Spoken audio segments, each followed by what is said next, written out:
Hello everyone, welcome to our channel South City PCMB. आज हम लोग की ट्रिग्नोमेट्री की फोर्थ क्लास है। इससे पहले की जो क्लासेस थी उसमें हम लोगों ने ट्रिग्नोमेट्रिक रेशियो देखे थे और trigonometric ratio at some specific angles देखे थे। हम लोगों ने अभी तक ज्यादातर चीजें अपने कॉन्सेप्ट की तरफ ध्यान दिया है। हम लोगों ने अभी ज्यादा एप्लीकेशन पार्ट पे ध्यान नहीं दिया। आज की हम लोग क्लास जो होगी एप्लीकेशन पार्ट की होगी। एप्लीकेशन पार्ट का मतलब ये नहीं होता कुछ और अलग चीज है, अलग चीज नहीं है। क्या है वो क्वेश्चन करना है। जो भी कॉन्सेप्ट सीखे हैं अब उसको हमको क्वेश्चन में अप्लाई करना है और अप्लाई करके ये देखना है कि हम अप्लाई कर पा रहे हैं कि नहीं कर पा रहे हैं। ठीक है, हम लोग को इस चीज को देखना है। तो आज हम लोग क्या करेंगे, अलग अलग तरह के क्वेश्चन करेंगे। कुछ आपकी बुक के हैं, कुछ आपकी बुक के नहीं भी हैं। इन सब चीजों पे जितना अभी तक हम लोगों ने पढ़ा है उसको अप्लाई करेंगे और आंसर निकालेंगे। हो सकता है इस तरह क्वेश्चन आपको एग्जाम में देखने को मिल जाए, इसलिए इंपॉर्टेंट क्वेश्चन है। मैं ये नहीं कहूंगा कि आपको ये क्वेश्चन मिलेंगे एग्जाम में, लेकिन इससे मिलते जुलते सिमिलर क्वेश्चन आपको एग्जाम में देखने को मिल सकते हैं। कैसे मिल सकते हैं? ऑब्जेक्टिव के फॉर्म में मिल सकते हैं, लॉन्ग आंसर के फॉर्म में भी मिल सकते हैं। ठीक है, तो आज जो हम लोग क्वेश्चन करने जा रहे हैं, पहला क्वेश्चन है कि sin x plus cos Y is equal to 1। ये क्वेश्चन में कहा गया है कि जब sin x plus cos Y को जोड़ा जाता है तो कितना आता है? 1 आता है। जब x की वैल्यू कितनी है? 30। जब x की वैल्यू कितनी है? 30। तो हमको ये बताइए कि y की वैल्यू क्या होगी। हमसे cos y की वैल्यू नहीं पूछी गई है, हमसे y की वैल्यू पूछी गई है। तो चलिए इसको सॉल्व करते हैं। कैसे होगा ये देखिए, sin x plus cos y is equal to 1 है तो क्वेश्चन में दिया गया है। अब x की जगह जाकर हम लोग 30 पुट कर दें तो sin 30 plus cos y is equal to 1 हो गया। ठीक है, sin 30 की वैल्यू क्या हमको पता है? बिल्कुल पता है। कितनी होती है? 1/2। sin 30 की वैल्यू कितनी होती है? 1/2 plus cos y is equal to 1। तो cos y की वैल्यू यहां से कितनी आ जाएगी? 1 माइनस 1/2 इज इक्वल टू 1/2। तो ये तो वैल्यू आ गई हमारी cos y की। cos y की वैल्यू कितनी आ गई? 1/2, जबकि हमसे cos y पूछा नहीं गया है, हमसे पूछा गया है y। तब अब आप यहां पे क्या करना है हम लोग को ये देखना है कि cos की ऐसी कौन सी वैल्यू होगी जिसपे 1/2 आ रहा हो। cos की ऐसी कौन सी डिग्री होगी, कौन सा ऐसा एंगल होगा जिसपे cos की वैल्यू कितनी आ जाए? 1/2। तो ऐसा हम लोग जानते हैं cos 60 क्या होता है? 1/2। तो क्या कर सकते हैं हम लोग? 1/2 की जगह पे हम लोग cos 60 लिख सकते हैं, क्योंकि दोनों सिमिलर है, एक जैसे एक ही चीज है, लिख सकते हैं। तो लिख दिया, तो cos y is equal to cos 60 degree. ठीक, अब cos सेम है तो बच क्या गया? y is equal to 60 degree. यही हमारा आंसर। इस तरह के क्वेश्चन ऑब्जेक्टिव में पूछे जा सकते हैं। सिंपल क्वेश्चन है, येट आपको आने चाहिए, आपको पता होना चाहिए कैसे सॉल्व होगा ये। देखिए एक बार फिर से मैं इसको आपको बता रहा हूं। क्वेश्चन में कहा गया कि sin x plus cos y is equal to 1 है। ठीक, जब x की वैल्यू कितनी है? 30। तो हमको ये बताइए कि y की वैल्यू क्या होगी। हमसे cos y नहीं पूछा गया। हो सकता है बहुत से लोग यहाँ पे आंसर एंड कर दें अपना कि cos y की वैल्यू 1/2 आ गई, बात खत्म। नहीं, हमसे cos y की वैल्यू नहीं पूछी गई, हमसे y की वैल्यू पूछी गई, सिर्फ y की वैल्यू। तो इस तरह से हम लोग ने सॉल्व किया। जब यहाँ पे 1/2 आया तो अब हमको ये देखना है कि ऐसी कौन सी डिग्री होती है, ऐसी कौन सी एंगल होता है cos का जहां पे उसकी वैल्यू 1/2 आती है। तो हम जानते हैं कि cos 60 होता है, तो हमने cos 60 लिख दिया और y हमारे आंसर कितना आ गया? 60 डिग्री। ठीक है, अब करते हैं सेकंड क्वेश्चन। इस तरह का क्वेश्चन क्या लिखा है कि x tan 60 इंटू cos 60, मतलब ये सब क्या है? आपस में मल्टीप्लीकेशन में, x into tan 60 into cos 60, ये सब क्या है? आपस में मल्टीप्लीकेशन है, equal to sin 60 into cos 60। इधर भी ये दोनों मल्टीप्लीकेशन में है। तो ये कहा जा रहा है कि ये बताइए कि x की वैल्यू कितनी होगी। ये भी चीज हम लोग पढ़ चुके हैं। अभी तक जितनी चीज हम लोग ने पढ़ी है बस उसी के आधार पे, उसी के बेसिस पे हम लोग क्वेश्चन सॉल्व कर रहे हैं। ठीक है, और ये इंपॉर्टेंट क्वेश्चन है आपके एग्जामिनेशन पॉइंट ऑफ व्यू से। इस तरह के क्वेश्चन आपके सैंपल पेपर में भी देखने को मिल जाएंगे और कहीं ना कहीं आपके बोर्ड के एग्जाम में भी देखने को मिलेंगे ही मिलेंगे। ऐसा नहीं होगा कि आपको ना देखने को मिले। तो यहां से हम लोग को क्या करना है? x निकालना है। तो x निकालना है तो x लिख दिया इंटू tan 60। tan 60 कितना होता है? tan 60 होता है √3। कितना होता है? √3 इंटू cos 60। cos 60 कितना होता है? 1/2। ठीक है, is equal to sin 60। sin 60 कितना होता है? √3 अपॉन में 2, √3/2 इंटू cot 60। अब cot 60 कितना होता है? हमको नहीं याद है। अगर नहीं याद है तो क्या करना है? जब वो cot का उल्टा देखना है क्या होता है। cot का उल्टा होता है tan, और tan 60 कितना होता है? 1/√3। tan 60 कितना होता है? 1/√3। तो अगर tan 60 हमारा tan 60 अगर हमारा √3 होता है, सॉरी √3 होता है, tan 60 अगर हमारा √3 होता है तो cos 60 क्या हो जाएगा, उसका उल्टा, उसका रेसिप्रोकल। तो √3 का रेसिप्रोकल क्या होता है, 1/√3, तो उसकी वैल्यू कितनी आ जाएगी, 1/√3। अगर cot की वैल्यू नहीं आ रही, सपोज नहीं आ रहा है, तो क्या करें कि tan की वैल्यू देखें कितनी है 60 पर। तो tan 60 की वैल्यू कितनी होती है, हम लोग ने अभी लिखा है √3 होती है। कितनी होती है, √3 होती है। जब हमको tan 60 की वैल्यू पता है और हम ये जानते हैं कि cot क्या होता है, tan का रेसिप्रोकल, तो अगर tan की वैल्यू √3 है तो cot की वैल्यू कितनी हो जाएगी, 1/√3। ठीक, तो यहां पे हमने लिख दिया। तो √3 से √3 कैंसिल, 2 से 2 कैंसिल, बचा क्या, √3। तो x into √3 is equal to 1। तो x की वैल्यू कितनी आ गई, 1/√3। x की वैल्यू कितनी आ गई, 1/√3। तो x की वैल्यू तो इतनी आ गई। लेकिन अगर इसी क्वेश्चन में आपसे ये पूछा जाए कि किस ट्रिग्नोमेट्रिक रेशियो की वैल्यू 1/√3 होती है, तो क्या बताएंगे आप। देखिए यहां पे x की वैल्यू तो आ गई 1/√3, लेकिन क्वेश्चन ये कहा जाए कि ये बताइए कि जो x आया है ये किस ट्रिग्नोमेट्रिक रेशियो को बता रहा है, किस ट्रिग्नोमेट्रिक रेशियो को स्पेसिफाई कर रहा है, डिनोट कर रहा है। तो आप क्या बताएंगे, ये वैल्यू होती है किसकी, tan 30 की। tan 30 भी क्या होता है, 1/√3। मुझे उम्मीद है कि आपको समझ में आई होगी बात कि मैं क्या कहना चाह रहा हूं। देखिए अगर आपसे x पूछा जाए तो क्या हो जाएगा, 1/√3 हो जाएगा। ठीक है, लेकिन अगर आपसे ये पूछा जाए कि ये भी बताओ साथ साथ में कि x जो आया है वो किस ट्रिग्नोमेट्रिक रेशियो को डिनोट कर रहा है, वो किस ट्रिग्नोमेट्रिक रेशियो को डिनोट कर रहा है, किस ट्रिग्नोमेट्री के बारे में बता रहा है, तो क्या होगा, tan 30, क्योंकि tan 30 को ही हम जानते हैं कितना होता है, 1/√3। 1/√3। अब अगला क्वेश्चन करते हैं, ये भी अच्छा क्वेश्चन है। देखिए इसमें क्या कहा गया कि if 5 tan beta is equal to 4, क्या कहा, if 5 tan beta is equal to 4 है तो इस टर्म की वैल्यू बताइए क्या होगी। तो इस टर्म की वैल्यू बताइए क्या होगी। देखिए पहला तरीका क्या है, जैसे हम लोग पहले करते थे, एक ट्रायंगल बनाएंगे, उसमें tan की वैल्यू फिट करेंगे। tan की वैल्यू क्या हो जाएगी, tan beta is equal to 4/5। देखिए मैं यहां पे इसको एक रफली आइडिया दे रहा हूं कि आप लोग क्या करेंगे कि एक ट्रायंगल बनाएंगे, ऐसे एक ट्रायंगल बनाएंगे, फिर यहां पे क्या कहा गया है कि tan beta is equal to 4/5, ये क्वेश्चन में कहा गया। अब आप लोग सोचेंगे ऐसा कहा गया क्वेश्चन में, हमने तो वो लिखा है कि 5 tan beta is equal to 4। तो अब आप ही बताइए जब 5 उस तरफ जाएगा तो अपॉन में नहीं आ जाएगा, तो इसीलिए मैंने इसको tan को ऐसे लिख दिया। और हम लोग जानते हैं कि tan होता है परपेंडिकुलर अपॉन में बेस। इसको अगर हम थीटा मान लेते हैं तो ये हो जाएगा हमारा परपेंडिकुलर और ये हो जाएगा हमारा बेस, ये हो जाएगा 5, 4, ये हो जाएगा 5। तो इससे हम ये हाइपोटेन्यूस निकाल लेंगे। जैसे हम लोग हाइपोटेन्यूस निकालेंगे वैसे हमको साइन बीटा की वैल्यू मिल जाएगी, कॉस बीटा की वैल्यू भी मिल जाएगी, हम लोग सॉल्व कर लेंगे। ये है पहला मेथड, ये है आम जिंदगी, इसको हम लोग ऐसे कर सकते हैं। अब क्या करना है हम लोग को, मेंटोस जिंदगी क्या कहती है कि साइन बीटा है, कॉस बीटा है, साइन बीटा है, कॉस बीटा है, इसको क्या करें हम लोग कॉस से डिवाइड कर दें। क्या करें, कॉस से डिवाइड करें। उससे होगा क्या, हमारा क्वेश्चन जल्दी हो जाएगा, सिंप्लीफाइड हो जाएगा, कम लाइन में हमारा आंसर आ जाएगा। जब कोई भी चीज जो कम लाइन में हो जाती है, छोटी चीजों में हो जाती है, उसमें गलती होने की चांसेस क्या होते हैं, कम होते हैं। इसमें गलती होने के चांसेस हैं। यहाँ पे आप हाइपोटेन्यूस निकालेंगे, हो सकता है वहां पे गलती हो जाए। फिर साइन ए निकालेंगे, साइन बी निकालेंगे, साइन बीटा निकालेंगे, उसमें गलती हो सकती है। कॉस बीटा निकालेंगे, उसमें गलती हो सकती है। लेकिन मैं क्या कर रहा हूं कि जो दूसरा मेथड है वो क्या कह रहा है कि चाहे न्यूमरेटर और डिनोमिनेटर, न्यूमरेटर में भी और डिनोमिनेटर में भी क्या करें, हम कॉस से डिवाइड कर दें। तो लिख देते हैं यहाँ पे divide numerator and denominator by cos beta. हमने क्या किया, कॉस बीटा से न्यूमरेटर को भी डिनोमिनेटर को भी डिवाइड कर दिया। तो देखिए होगा क्या, 5 इंटू साइन बीटा अपॉन में कॉस बीटा। देखिए साइन बीटा अपॉन में कॉस बीटा करेंगे तो क्या आएगा, tan बीटा। क्या आएगा, tan बीटा आएगा कि नहीं आएगा। देखिए अभी मैं इसको और सिंप्लीफाई करके बताऊंगा। अभी -2, तो 2 तो लिख दिया, इंटू कॉस बीटा अपॉन में cos beta, cos beta upon में कॉस बीटा, तो कॉस कॉस कैंसिल हो जाएगा, कुछ नहीं बचेगा, तो क्या रह जाएगा, खाली 2 रह जाएगा।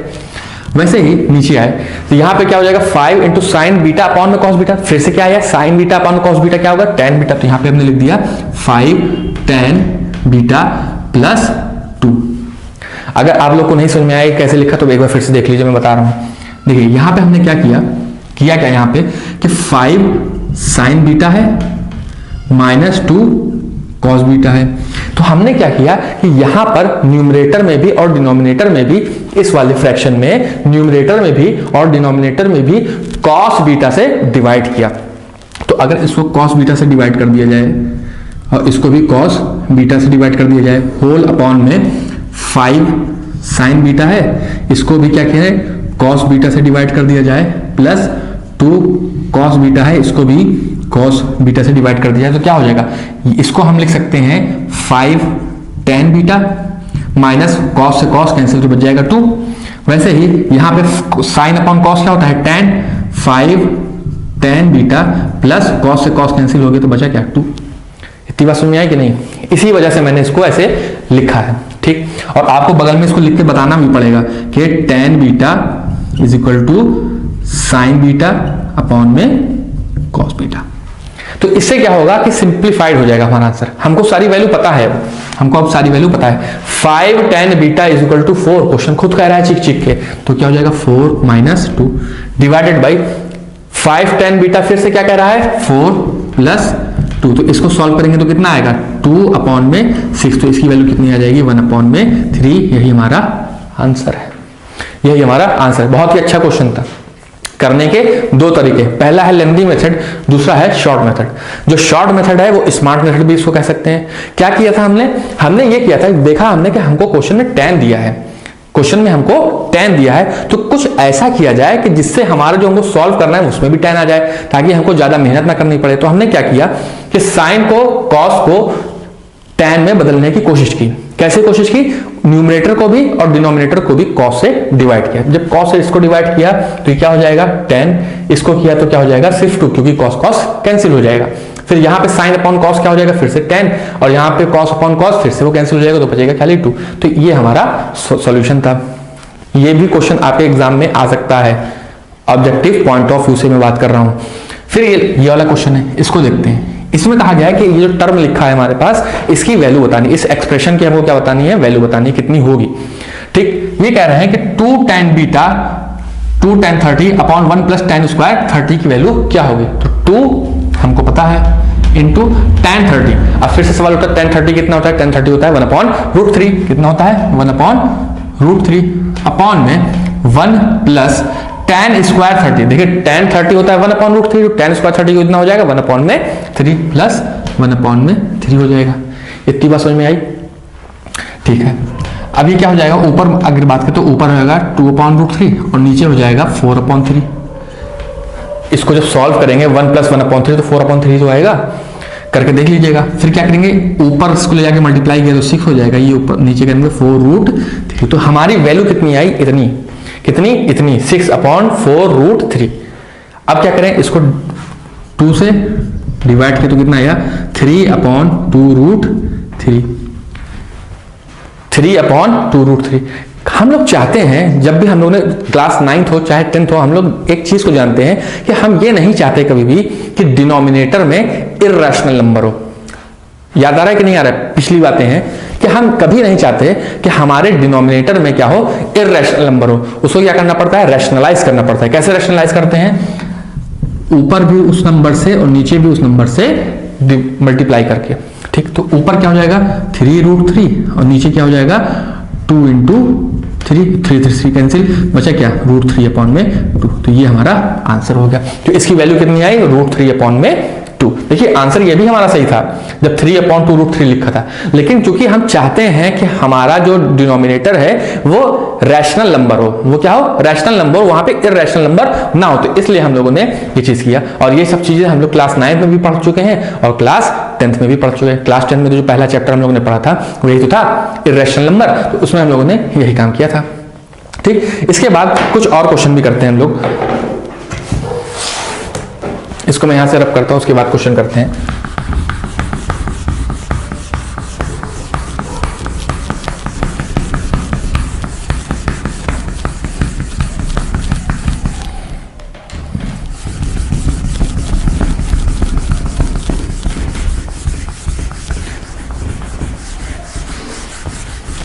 देखिए क्वेश्चन ये है कि आपकी ये वाला क्वेश्चन जो है मैं आपकी एनसीईआरटी से ले रहा हूं। कह रहे हैं कि if sine a minus B is equal to 1 upon 2। क्या कहा जा रहा है, क्वेश्चन कह रहा है if sine a minus B is equal to 1 upon में 2। ठीक है, बहुत अच्छी बात है। And cos a plus b and cos a plus b is equal to 1/2, ये भी क्या है 1/2, और ये कहा गया कि a प्लस बी जो है वो 0 से 90 डिग्री के बीच में है। क्या कहा गया कि a प्लस बी जो है वो 0 से 90 डिग्री के बीच में है और a जो है वो b से बड़ा है। तो बताइए a एंड b क्या होंगे। ये क्वेश्चन आपके पीवाईक्यूज का भी है, पीवाईक्यूज का मतलब प्रीवियस ईयर में भी आ चुका है। ये क्वेश्चन आपके एनसीईआरटी का भी है, ये क्वेश्चन आपके सैंपल पेपर में भी मिलेगा। तो कहने का मतलब ये है कि बहुत ही इंपॉर्टेंट क्वेश्चन है। कहने की बात ये है कि ये बहुत ही इंपॉर्टेंट क्वेश्चन है, इसको हमको छोड़ के नहीं जाना है। अगर हमको ये क्वेश्चन समझ में आ गया तो इससे मिलते जुलते जितने भी क्वेश्चन आने वाले होंगे वो हम सब कर लेंगे। यही तो मतलब हुआ। और सेम यही क्वेश्चन आपके प्रीवियस ईयर में आ चुका है, आपके प्रीवियस ईयर में आ चुका है, आपकी एनसीईआरटी का भी है, आपके सैंपल पेपर में भी दिया हुआ है ये वाला क्वेश्चन। अभी क्वेश्चन क्या कह रहा है, देखिए कह रहा है कि साइन a माइनस बी की वैल्यू है 1/2 और कॉस a प्लस बी की वैल्यू भी कितनी है 1/2। कहा गया कि जब a प्लस बी को हम जोड़ते हैं तो वो 0 से 90 डिग्री के बीच में आना चाहिए, 0 से 90 डिग्री के बीच में आना चाहिए और a जो है वो b से बड़ा है। तो ये बताइए a और b की वैल्यू कितनी होगी, a और b का मान कितना होगा। ठीक, तो अब हम पहला टर्म अगर लिखें, पहला टर्म मैंने लिखा एस sine a minus B is equal to 1/2। याद करिए अभी मैंने जब यहाँ पे क्वेश्चन जो रब किया था, जो क्वेश्चन मैंने यहाँ पे रब किया था उसी से रिलेटेड ये क्वेश्चन है। रिलेटेड इन द सेंस देखिए साइन a माइनस बी हमको पता है लेकिन हमको ये नहीं पता कि 1/2 क्यों दिया है। तो अब हमको ये पता करना है कि साइन की ऐसी कौन सी वैल्यू होती है जहां पर 1/2 आता है। साइन की ऐसी कौन सी वैल्यू यानी कौन सा ऐसा एंगल होता है जहां पे वैल्यू 1/2 आता है, तो वो है साइन 30। वो कितना है साइन 30, यानी sine a minus B is equal to कितना हो जाएगा 30 डिग्री। कितना हो गया 30 डिग्री। चलिए इसको हम सॉरी इसको पूरा लिख देते हैं, कितना हो जाएगा साइन 30 डिग्री, है ना। तो साइन 1/2 साइन की कौन सी वैल्यू पे आता है साइन 30। ये बात समझ में आ गई। अब इधर भी साइन है, इधर भी साइन, तो साइन साइन हटा दीजिए तो बचा क्या a minus B is equal to 30। इसको बोल दिया हमने इक्वेशन नंबर 1। इसको बोल दिया हमने इक्वेशन नंबर सॉरी इसको बोल दिया हमने इक्वेशन नंबर 1। वैसे ही अब हम इस वाली इक्वेशन को उठाते हैं, वो है cos a plus b is equal to 1/2। क्या है cos a plus b is equal to 1/2।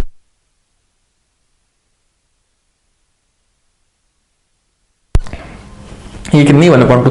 जो काम हमने ऊपर वाले में किया था वही काम हम यहां पे करने जा रहे हैं। क्या कि अब हमको ये देखना है कि cos की ऐसी कौन सी वैल्यू होगी जहां पर 1/2 आता हो। तो हमको पता है cos 60, तो हम यहां पे लिख सकते हैं cos a plus b is equal to cos 60 degree. लिख सकते हैं कि नहीं लिख सकते हैं। अब यहां पे भी cos सेम है तो यहां पे हमने क्या लिख दिया a plus b is equal to 60 degree. ये हो गई हमारी इक्वेशन नंबर 2। दो इक्वेशन है, दो अननोन है, बड़ी आसानी से निकाल लेंगे हम। दो इक्वेशन है और दो अननोन है तो चीजें हम बड़ी आसानी से निकाल लेंगे। इतना तो हम लोग अब जान ही गए हैं, है ना, इतने तेज हम लोग हो ही गए हैं कि हम लोग दो इक्वेशन से दो अननोन को निकालने। चलिए यहाँ पे निकालते हैं,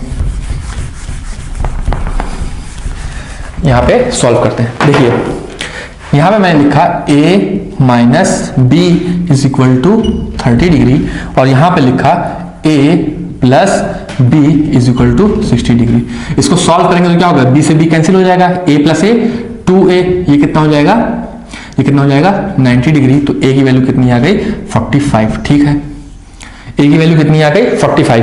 अब किसी भी इक्वेशन में हम a की वैल्यू रख दें तो हमको क्या होगा b की वैल्यू मिल जाएगी। किसी भी इक्वेशन में a की वैल्यू रख दें, चाहे 1 में रख दीजिए चाहे 2 में रख दीजिए। हम 2 में रख देते हैं तो 45 degree plus b is equal to 60 degree.